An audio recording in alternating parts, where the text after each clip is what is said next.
தமிழகத்தில் முதன்முறையாக உதகையில் நாய்களுக்காக 42 லட்சம் ரூபாய் மதிப்பீட்டில் அமைக்கப்பட்டுள்ள பூங்காவை நீலகிரி பாராளுமன்ற உறுப்பினர் ஆர் ராசா திறந்து வைத்தார்.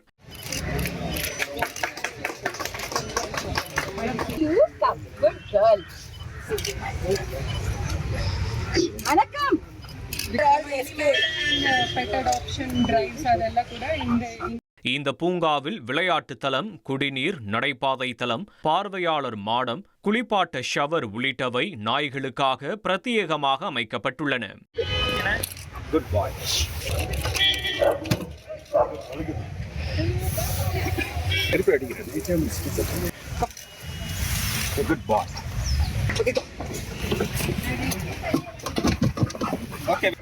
மேலும் இந்த பூங்காவில் ஒரு நாய்க்கு 10 ரூபாய் கட்டணமாக வசூலிக்கப்பட உள்ளது. இனி செல்லும் இடமெல்லாம் செய்தி. தந்தி டிவியின் வாட்ஸ்அப் சேனலை ஃபாலோ பண்ணினா செல்லருக்கும் இடமெல்லாம் செய்தி. இதோ QR கோட் இப்பவே ஸ்கேன் பண்ணுங்க, ஃபாலோ பண்ணுங்க.